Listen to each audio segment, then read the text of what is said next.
Can you all see that? Yes. Yes. Okay. So Genesis chapter 16, Hagar and Ishmael, part 1, because we'll be coming back to them here in several weeks. Before we dive in, though, I do want to do a bit of touch up and review of something that we had talked about the second week and on into the third week, and I keep bringing it up at different times, about sources. And I'll explain why we're going to touch on it as just a small segue, small conversation before we dive into the text, I should say. And here they are. We have the Yahwist source, the Elohist source, the priestly source, the Deuteronomist source, and the Torah that we are now reading is the product of these different sources compiled by someone or some people that we call the redactor or the redactors. And this was done probably around 450 to 350 BCE as the Torah was compiled in its current form. And you can tell the difference between these sources by different tells. And people who read Hebrew, which I do not, are far better. They're the ones I rely on to tell me what the sources are. And I trust in the scholarly consensus as it relates to these texts. But even we in English can see some of the differences. And for instance, the J source uses the name Yahweh for God. That's why it's called the J source. The Yahwist comes from the German, as they called it, Yahweh, instead of, as we say, Yahweh. And anytime in your English Bible you see it, the word for God translated Lord, all capital letters, God, it's a translation of Yahweh Elohim. Highly anthropomorphic God, close relationship between God and humans. Then you have the E source, which uses the generic word for God, kind of like our English word for God, which is Elohim. And God is more distant from humans and usually communicated with people by dreams and intermediaries such as heavenly messengers or prophets. The difference between these two sources is fairly obvious in the creation stories, where in Genesis chapter 1, you have a God who is hovering over the waters and seems quite separate from creation and calls it into existence in consecutive days. And then the God in the second creation account, Genesis 2 and 3, is a God that walks in the garden and goes looking for where Adam and Eve are hiding, and has a dialogue like we would understand dialogues between persons. Then you have the priestly source, which is a strong interest in order and boundaries and regulations, and also concerns with shoring up the authority of the priestly family of Aaron and the temple-based religious system. And then you have the Deuteronomist, which is characterized by its preaching style and insists strongly that God cannot be seen, that God does not physically dwell in the temple or the tabernacle, and insists that God must be worshipped in one place only, understood to be Jerusalem. So those are the differences. This is all review. Why? And here's a map of how it all plays out. Why am I bringing this up? Well, in today's text, we have a very clear division between two sources that is very discernible, very noticeable, and I thought I would use it as one more teaching moment as to how all of this works. The bulk of chapter 16 is from the Yahwist source, scholars say, and there's consensus on this. And there's also a consensus that verses 3 and then verses 15 and 16 are from the priestly source and can be taken together as a separate unit that we see here woven. And so in this screen that you're looking at, and I'm not going to read it all, but I took out verses 3 and verses 15 and 16 to show you how the story might read without them. So at the end of verse 2, we would read, "And Abram listened to the voice of Sarai. He went into Hagar and she conceived." The flow of the narrative goes on unbroken. And then I took out the end of the of chapter 16, verses 15 and 16, because it's also thought that those are a part of the priestly source, which I put right here. So this is what this source would have originally looked like before woven into the text. "So after Abram lived 10 years in the land of Canaan, Sarai, Abram's wife, took Hagar, the Egyptian, her slave girl, and gave her to her husband, Abram, as a wife." And if you go back, it would then read, "He went into Hagar and she conceived." So it would be kind of repetitive. If it is kind of repetitive with its inclusion in there, which is fine. And then verses 15 and 16, "Hagar bore Abram a son, and Abram named his son, whom Hagar bore, Ishmael. Abram was 86 years old when Hagar bore him Ishmael." So the goal of the priestly writer seems to be just to document these events having happened without telling them in form of a narrative, almost like a genealogy. And the text that we consider today as a whole unit is a merge of these two units. And so that's, I guess, neither here nor there, but I just wanted to show you this sort of compilation at work in a place where it's more obvious, just to keep our minds remembering that is how that these books were put together. So now on to the story, and I would like to begin with a reading that was submitted to me courtesy of Margaret Blom. Thank you very much. This is from the Disciples Women's Ministries Manual. It's a devotional in there. And this writing was by a Reverend Karen Thomas Smith, who was or is a missionary in Morocco. And she writes this in reflecting on Hagar. Because of Hagar's status over the years, I have encountered many women in Morocco who bear her name, Hagar, and wear it proudly. In contrast, in the United States, I know no Christian women christen Hagar.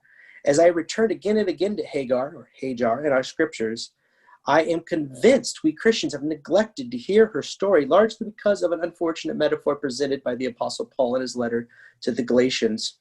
The history of slavery in the U.S. also has produced distinctive tracts of interpretation, further contributing to Hagar's present-day neglect. While white interpreters historically viewed Hagar with racist presumptions in mind, African-American women have upheld Hagar as an exemplar of a matriarch who suffered bitterly in slavery but was liberated by God. See Sadvar Hagar through an African-American lens, which I don't have here. Yet, when we overlook Hagar's story, we miss a powerful testimony of faith and courage, addressing some of the paramount social concerns of our time: human trafficking, racism, sexual exploitation, the participation of women in the oppression of women, migration, and Muslim-Jewish-Christian relations. I think it's time that we Christians rediscover Hagar as our foremother in faith, hearing anew her astonishing invitation to hope, healing, and liberation, writes Reverend Karen Thomas Smith. One more note before we dive in. This is a quote from Jennifer Ebeling's book on the lives of women in Bible times. She writes of biblical marriage. The Hebrew Bible is replete with images of biblical woman as wife and mother. Wives figure prominently in the patriarchal narratives in Genesis, especially with its many family stories and emphasis on creating a genealogical scheme. Being married was the expected situation of an adult woman in ancient Israel, and not being married was a source of humiliation. There is no Hebrew word for wife. Instead, the biblical writers used the common word for woman, Isha, while husbands were frequently called Baal, or Lord. This may suggest that the husband-wife relationship was characterized by the wife's subordination, which may in part be a response to the wife always being an outsider in her husband's household. And we will see that play out in a big way in this story. And so on with the text. Verse 1 of chapter 16 begins. Now Sarai, Abram's wife, bore him no children. She had an Egyptian slave girl whose name was Hagar, and Sarai said to Abram, "You see that the Lord has prevented me from bearing children. Go into my slave girl. It may be that I shall obtain children by her." And Abram listened to the voice of Sarai. Hybert writes in the Common English Bible Commentary, Hagar was Sarai's servant, one of a number of men and women servants in Abram's household. This kind of slavery was common in ancient Near Eastern and biblical society. Frequently, servants were outsiders, as was the Egyptian Hagar.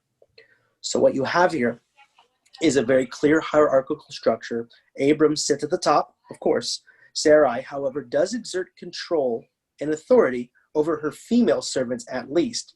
And this is acknowledged at the end of verse 2 when Abram acquiesces to Sarai's desire. So you have Abram, the patriarch, Sarai, the chief wife, with the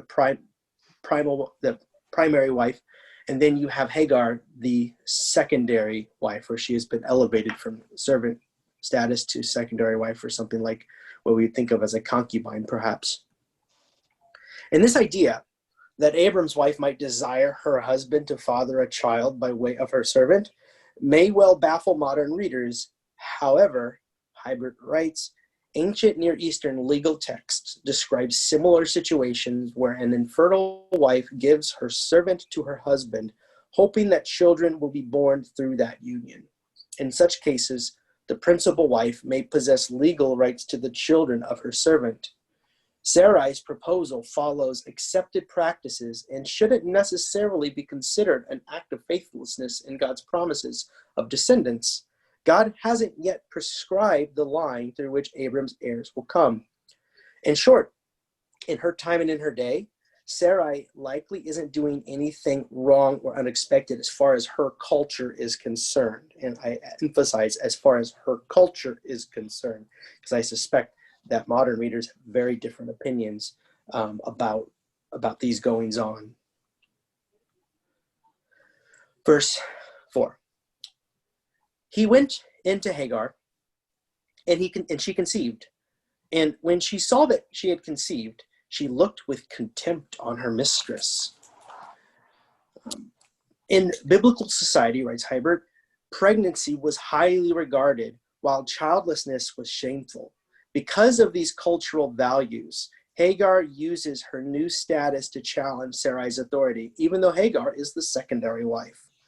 Sarai apparently did not expect this shift in dynamics. Hagar now feels as though her status is elevated in Abram's house because she has done what her mistress could not, bear a child. One cannot blame a slave for striving for higher status or a greater sense of self-worth, in my opinion.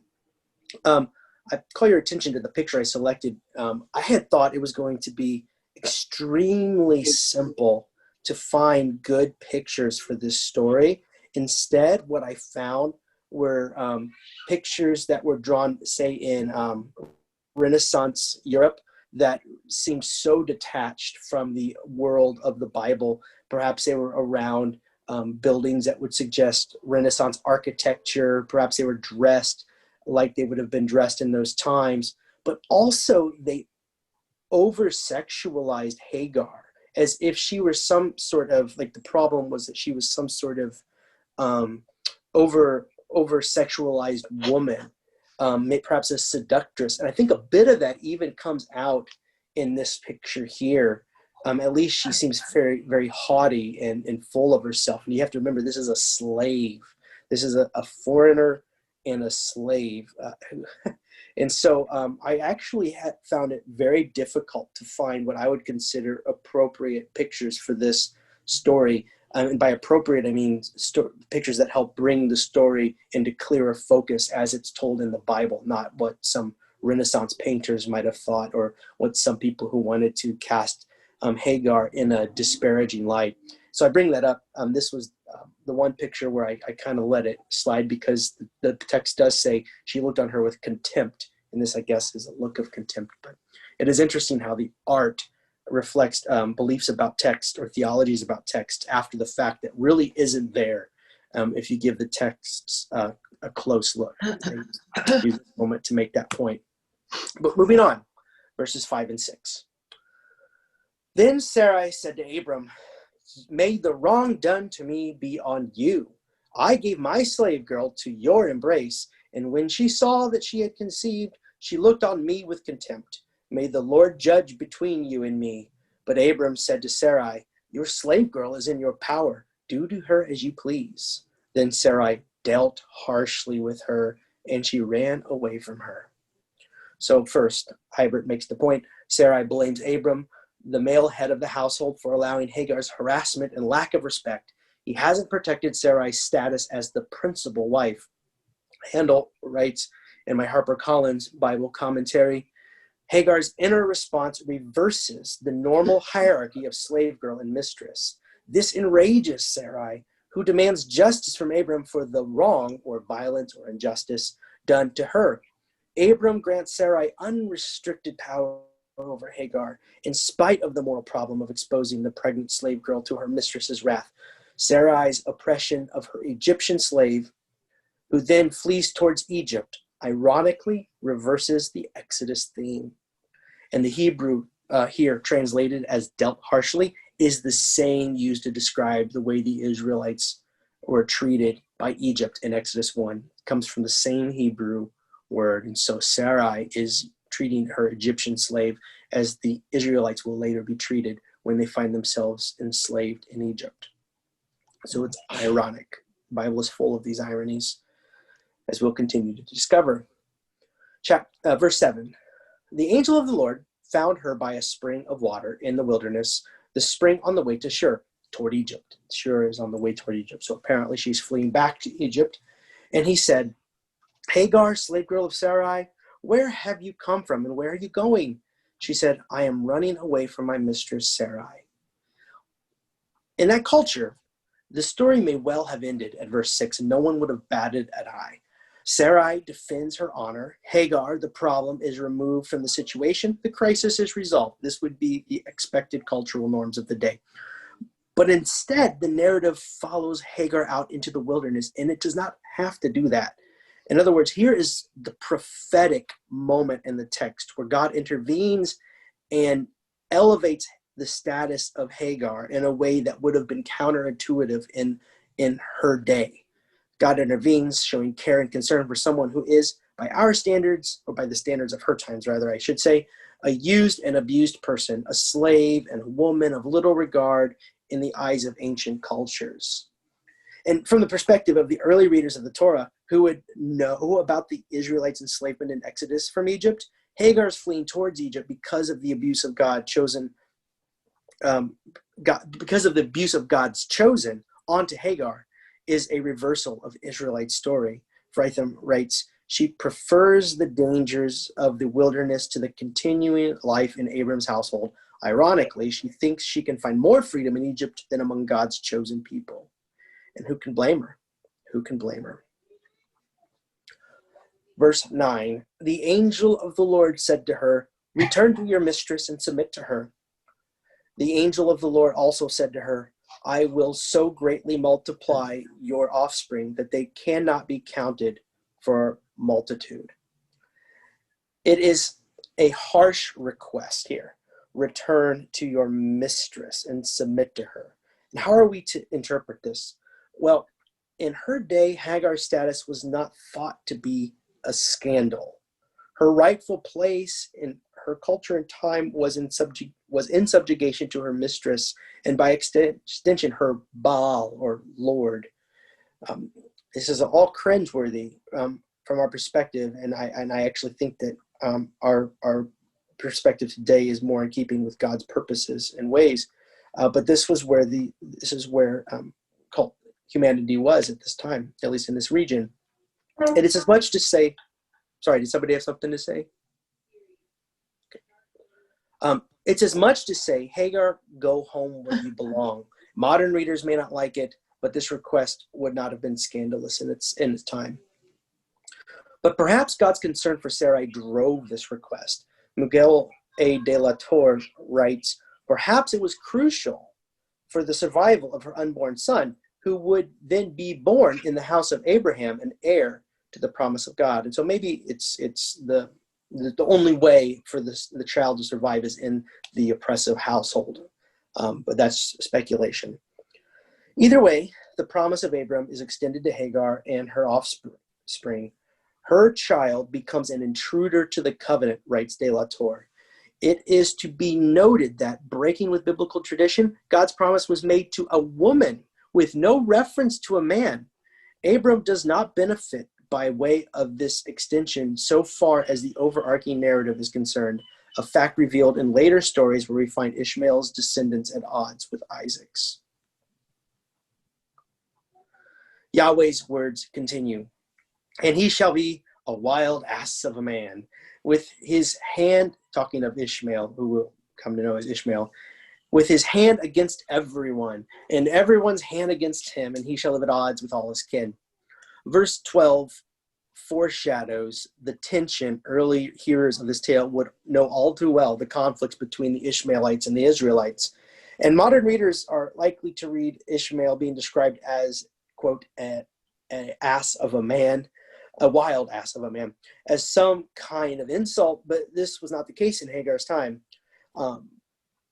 Fratham writes, Ishmael will be free, roving the wilderness. The wild ass is celebrated by God in Job 39, verses 5 through 8, and he will not be submissive to the oppressive people like Sarai or Abram. And Handel writes, the description of Ishmael, in conflict with all, describes a fierce independence and warrior ethos of the Arab peoples of antiquity. So in short, nothing about this description of Ishmael or the subsequent predictions need to be viewed as negative or disparaging. In fact, in light of God's actions in response to Hagar's plight in this story, we ought to read them as a blessing and not a curse. This is as much to say your son is going to be a kind of warrior, strong, hardy type fellow. Verse 13, moving on. So she named the Lord who spoke to her. You are El Roi, God of seeing, or God who sees is what that means. You are El Roi. For she said, have I really seen God and remained alive after seeing him?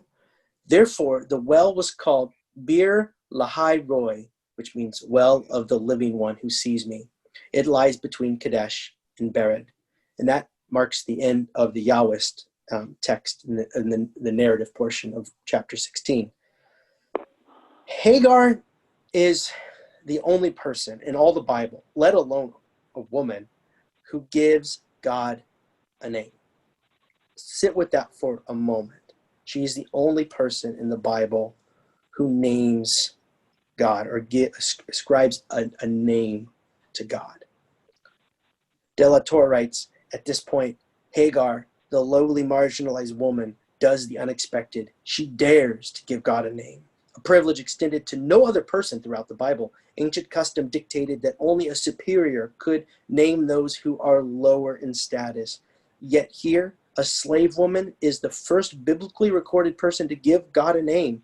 She calls God El Roi, God who sees, uniting the divine with her human experience of suffering. And as I said, this concludes the J source. And we can then assume that she returned to Abram and Sarai because that's where we find her when she enters back into the narrative. So some takeaways. Within her social world, in the narrator's perspective, Sarai was defending her rights as the principal wife, calling both her servant and her husband to account for transgressing accepted family norms and undermining her legitimate status. At its time, Sarai's harsh treatment of Hagar was considered the appropriate punishment for a servant who usurped her mistress's status. Such practices conflict directly with contemporary laws and values. Slavery and the harsh behavior mentioned here illustrate the difference between biblical and modern values. These differences caution the reader against imitating what biblical characters do. Critical reflection is needed. And this principle carries, I might add, that was a reading from Hebert, the principle carries for multiple stories in the Bible. And here is where we must pull ourselves back into our modern times and ask if the hierarchical structures described here in this story are at all fair, just, or how God would have us behave. This is, of course, a rhetorical question because this pastor does not think that the structures and the happenings in this story are fair, just, or how God would have us behave. The encouraging thing is, in this story, we see the structures called to question by the character most exploited by them. Women, especially women of color, have seen themselves in Hagar, her character and her plight. As for me, I must determine to what degree I am like Abram, complicit in abuse, domineering of and demeaning to women. And I would like to conclude with a reading from a book that I've quoted several times in this presentation called Reading the Bible from the Margins by Miguel A. de la Torre.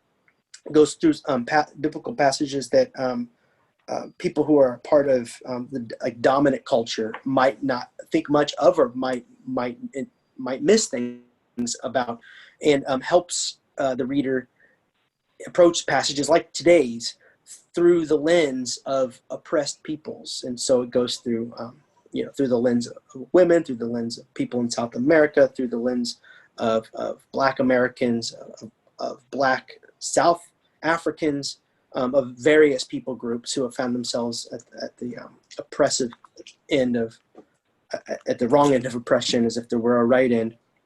So I'd like to conclude with this reading from it about this text, because I think it just hits the nail right on the head. I took some screenshots of the book because I was getting lazy and didn't feel like typing all of this out. But this is from that book, Reading the Bible from the Margin, pages 94 and 95. And it reads, "Crucial to women of color is the story of Hagar, the Egyptian slave girl of Sarah, Abraham's wife, recorded in Genesis 16, 1 through 16, and 21, 9 through 21. Hagar was marginalized by gender, ethnicity, and class. While most white women identify with Sarah, the matriarch in the story and the mother of the faith, most women of color resonate with the experiences of Hagar. Abraham and Sarah, who were wealthy, attributed their riches to God's blessings. Still, Sarah, like other women of her time, was considered property that could be sacrificed as needed. Remember, at least twice Abraham tried to pass her off as his sister in order to protect himself, meaning that she could have been accosted by the men of the towns through which they passed. Unfortunately, if the original structures of oppression are not dismantled, those who are oppressed can easily become oppressors. Sarah, the property of her husband, obtained her own property in the form of Hagar, a resident alien. Sarah's inability to bear Abraham children led her to conclude that her barrenness was a curse by God, and so she took matters into her own hands. In keeping with the customs of her time, she offered her servant, a slave girl, as an instrument by which Abraham could sire an heir. Hagar, as womb, not person, was used to accomplish the goals of those who owned her body. Her body and labor existed to be exploited by those who had power over her. If a woman does not have control over her sexual organs and is forced to have sexual relationships with a man against her will, for whatever reason, the result is called rape. Hagar, as a slave, as property, was required to, quote unquote, perform at the will of her owners, a familiar scenario for many Black female slaves who, as possessions, had to satisfy their master's desires as well as face the dehumanizing practice of being rented out to other white men as concubines. As the story proceeds, the unexpected happened. Sarah's property, a surrogate mother, experienced consciousness raising and recognized her own dignity. Hagar became the first woman in the Bible to seek her own liberation by fleeing Sarah's cruelty, as well as sexual rivalry between barrenness and fertility. She thus chose death in the desert, if necessary, to challenge the power structures that oppressed her, even though she was pregnant by Abraham. Here are the sources that I primarily used for today's lesson. I will bring us out of that and back into our call for questions or comments. I thought about how much or how little Hagar knew about God. She was a property of people that believed in God, but was she exposed to learn about God? Is that why when she's in the desert, she names the God that she's met, because she's not really met God before? It's just like, I guess my way of thinking, like if I'm walking down the street and someone impresses me, I'll say there's a small child that's skipping and jumping, and I would say later on, I'd say, oh, that child that was skipping. I mean, I'm not giving him a name, but I'm singling him out. I'm giving sort of a name. to the child, to remember, to talk, to think about the child. And I wondered if that's why she names God, because she doesn't have a relationship with God. Does that make sense? We don't know anything about her religious practices at all. We just know that she was a slave in Abram's household, and it depends on which stage in Israel's history we're talking about, but there were times where servants would bring the religion of their land, if they were a slave from another land, into the house, and that was okay. And there were other times in Israel's history where uniformity across the board was insisted upon. Think about the reforms of Josiah where they find those Torah in the temple and cast out all of the idols. It depends on when. So I don't really know what she thought about God.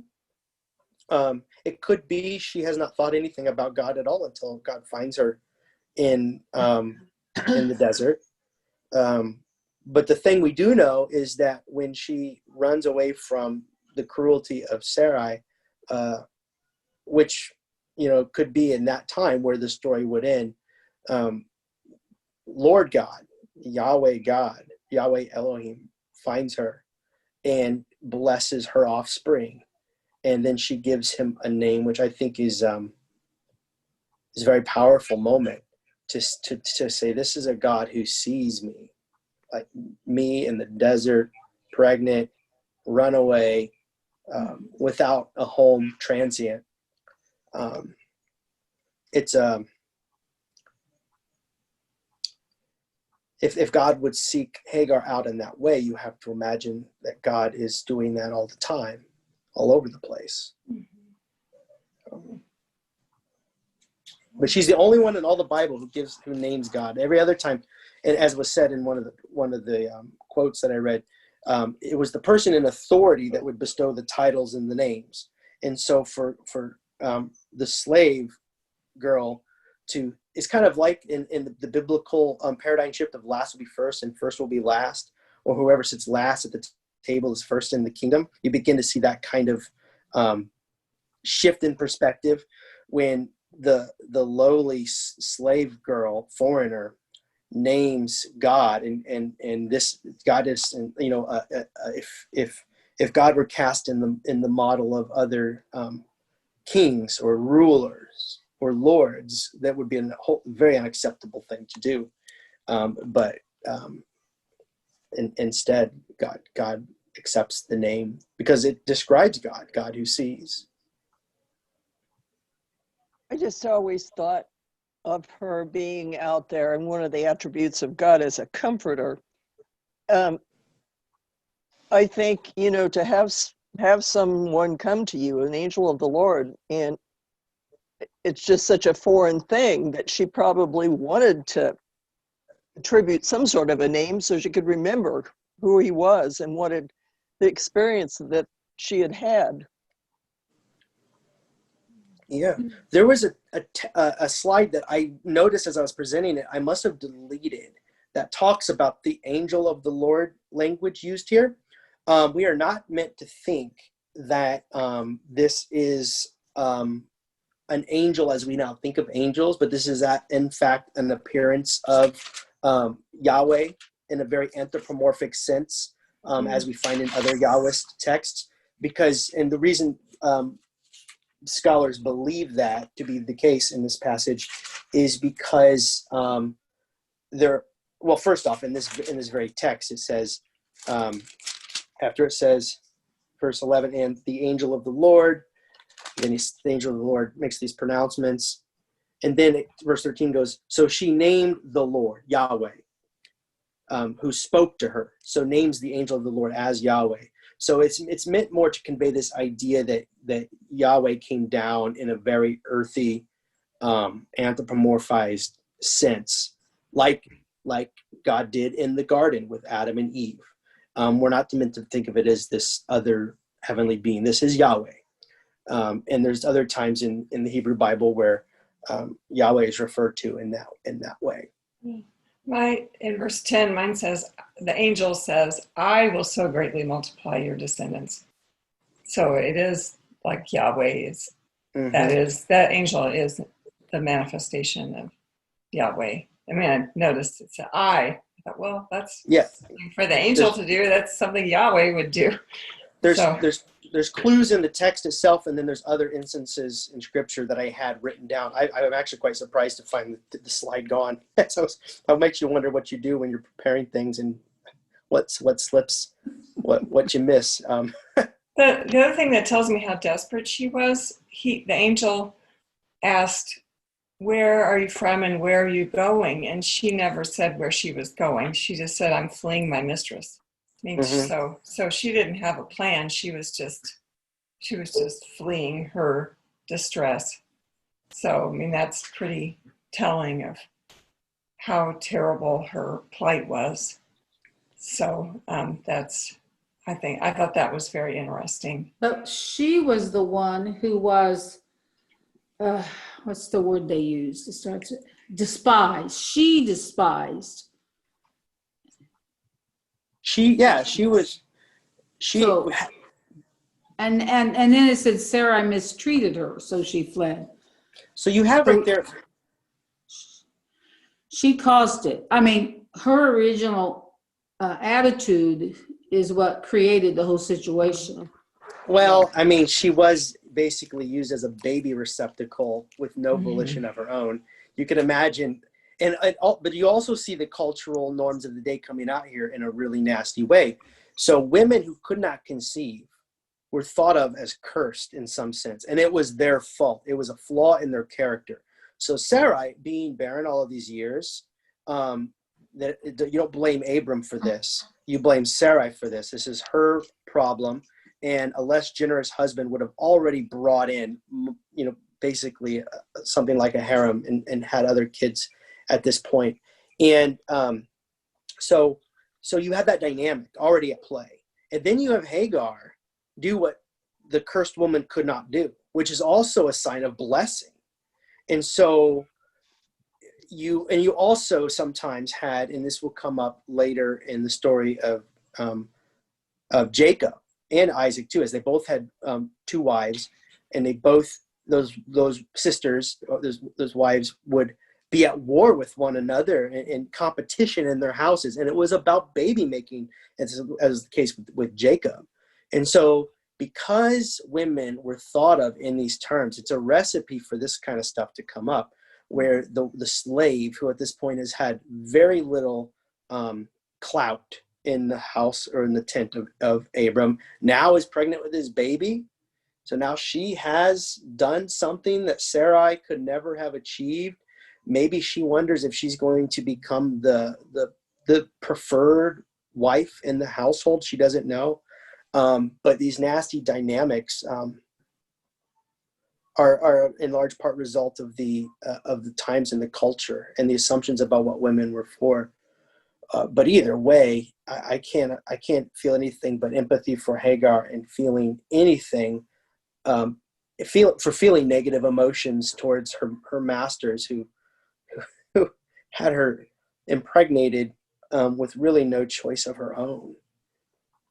Remember one quadrennial. They used this as a drama. Was anybody at that quadrennial? They actually portrayed that she was being beaten, as well as the verbal abuse. Well, right, very dramatic. Was this the same lady that did the portrayal of the woman who was hemorrhaging? I was at that quadrennial, and she was very, very good. No, I don't remember that. Sorry. So the same word used, as I said here, dealt with harshly, treated harshly in my translation, is the same word used to describe the way that the Pharaoh would treat the Israelites when they were enslaved, which did mean beatings, which meant a laundry list of cruelties, but it's meant to convey really terrible abusive treatment. And that's the word that is used in today's story to describe how Sarai treated Hagar. And so, and you could do this with your slaves. There are passages in the Torah about the proper ways to, in proper times, to beat your slaves. Oh, These were the baseline assumptions of the times. And that's where I struggle when. So in this passage, we certainly see an ethic at play that God is initiating to elevate Hagar in a time and in a place where she really has very few options and very little volition and freedom on her own. And those are the passages that preachers and teachers and rabbis and pastors need to elevate and say, this is where we think the arc of our learning, our wisdom, as we commune with God and learn about God is going. And we've had great improvements.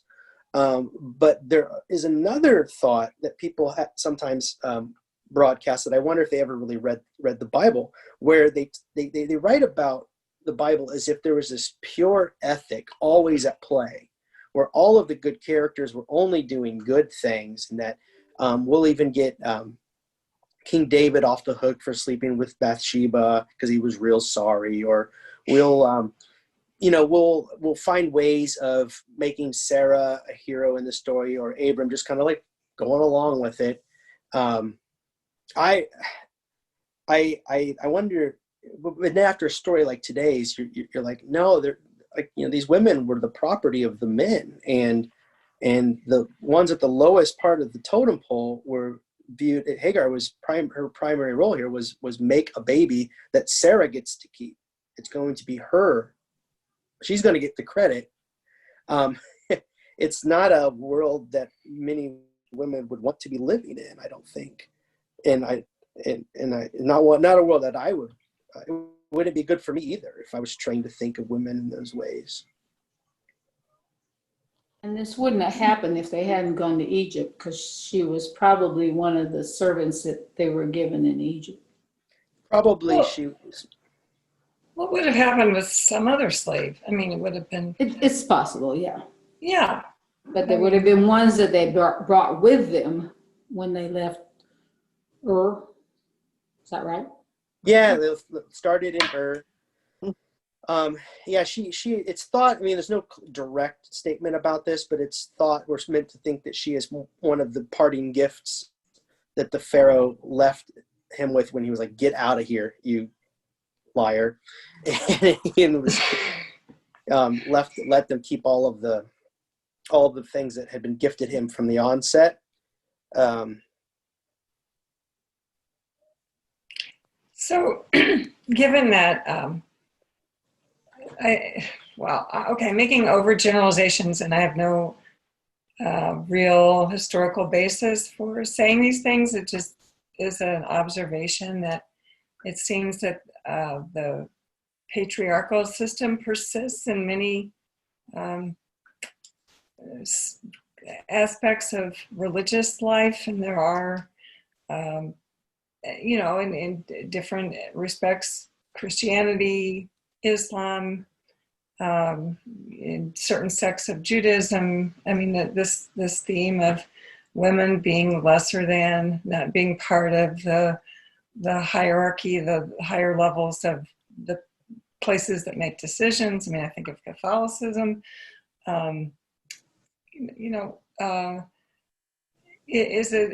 Does it come from some of this original, what's reflected here? I mean, do people point back to this and say this is the way society was meant to be? Or is this just passed down generation to generation and kind of born into us? I mean, where does all that, where does it come from? Both what you said. One has been our inability as religious persons to critique these texts and to find how discover how sometimes they are telling us what not to do. What that is the learning. I once worked with a guy who told me and he was very devoutly religious, and he would gravitate towards parts of the Bible that reinforced patriarchal systems. And he told me, he goes, this year I have 3 votes. It was an election year. And I was like, 3 votes? What do you mean? And he said, me, my wife, and my daughter just turned 18.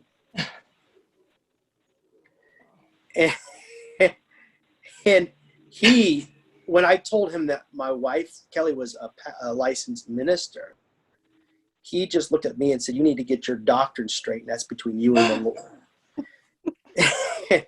And so my point of bringing it up is it's both and people will find in the Bible, because of its diversity, what they want. The problem is we have been taught to think that it says one thing all the time about everything, when in reality you see a developments of beliefs about God. It's a lot like it is today as humans learn. And in one sense, I'm not faulting Sarah for her behavior, because this was the culture she was handed. Abram is behaving in a way that the men in his culture would laud as appropriate and right. The only one who really seems to resist, and it's, as De La Torre noted, for the first instance in the Bible, the woman resisting and running away. And there's where the teaching is. So, and what happens as a result of this encounter. But people come back to this text in antebellum South during slavery. They would come back to this text and show how it was right and proper and godly for the men to use their slaves in these ways, and they would sire children by their slaves. They would, if their wives did find out, they would use the Bible to sanction it, and if probably the wives didn't find out, they would use the Bible to sanction it amongst their friends. This is well documented by literate slaves like Frederick Douglass, who wrote about these things happening. As a matter of fact, Frederick Douglass writes of his most cruel master that the worst thing that happened to him was when he got saved at a Methodist revival and found a divine sanction for his behavior, and became more cruel and would beat his slaves quoting Bible verses. Oh. Frederick Douglass experienced that before he ran away. So it's very important that we're able to not ignore these Bible texts, and this is why I very deliberately go at them, but contextualize them, right, to explain why they weren't monstrous in their time, but then giving the broader scope of what humans, as we are changing to become more loving to one another, and to find the image of God in both sexes. In this case, we're talking about sexism and patriarchy. To not ignore these texts, but to discuss them like we are now, and then come away admiring Hagar, as we started out, saying that she is a matriarch in her own right, and that oppressed Christians in Morocco, in other places, have named their children Hagar because they see it, and I never could see it. And considering the art that I saw this week, I mean, she was do a Google search yourself. They're always showing her to be deceptive or really alluring, as if like her sexuality was what is really at stake here, and what have you. And some pictures in the Renaissance, I'm taking them to be the Renaissance, they look to be around 1700s or so. She would be drawn in ways that made me really concerned for the artists, like whether they had some sort of sick sexual idealization, as they seem to be connecting to this story for all the wrong reasons. Let me just put it that way. And these are works of art that are in museums. It's like what we do to these biblical stories after the fact. It really makes them inaccessible and neuters them of their power and their punch. Well, You she have to didn't. remember- Oh, sorry. Go ahead. Oh, she didn't seduce Abram. I mean, no. And you have to remember that Sarai is beautiful. So beautiful that every man wanted her. Yeah, yeah. So Even it, it even in her, wasn't her beauty that Yes, Abraham really. was attracted to.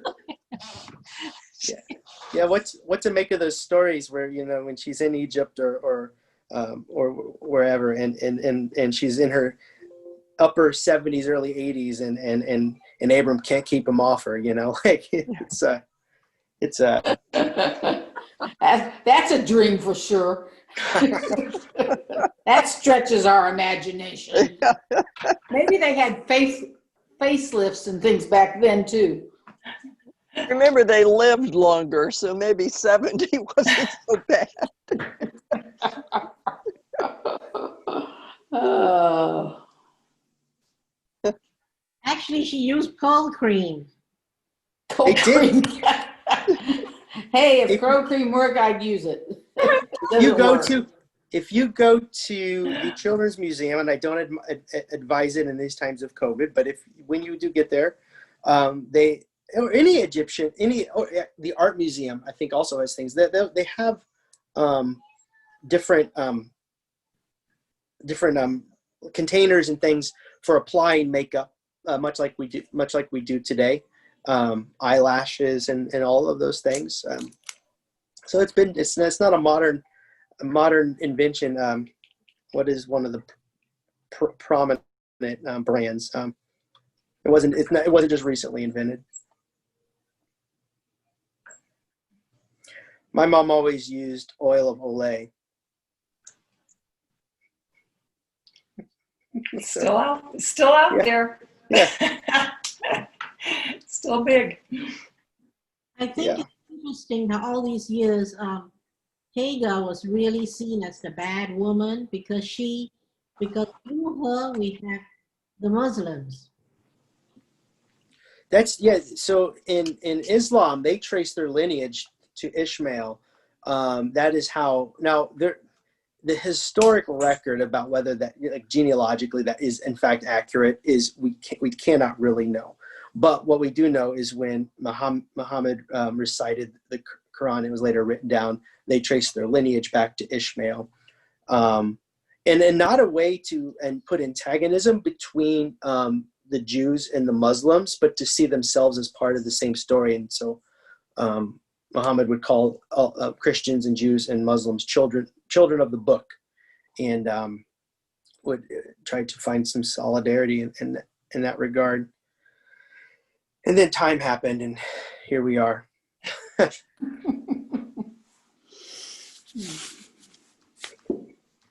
Well, this was a wonderful lesson, in my opinion. Of course, I knew I was going to enjoy this one coming up to it. So next week we will just read chapters 17 and 18. I haven't quite determined what my focus will be. This was a longer lesson, which I've said I've been trying to avoid, and I'll continue to try to avoid. But I couldn't. I wanted to hop on the opportunity to show how different texts work with each other. And as a matter of fact, in the big part of the lesson where we went through the story, I left out the priestly source. I don't know if you noticed. Not because I don't like it, but just because when you're considering the narrative, you don't need it. And then it's just kind of an interesting thing to notice that you have these sentences that seem redundant until you realize they're actually part of a different source. So thank you, everyone. I'm going to sign off now. Okay. Well, have Take fun care. this evening. I will. Yeah. I look forward to it. Third Take care. time's the charm. I think this Yeah. is the third time it's been scheduled. Yeah, he had to reschedule, and then I had to reschedule, and then now we got it. So here we Okay, go. all right. We'll Take care. see ya. Take care, everybody. Bye. Bye-bye. Bye-bye.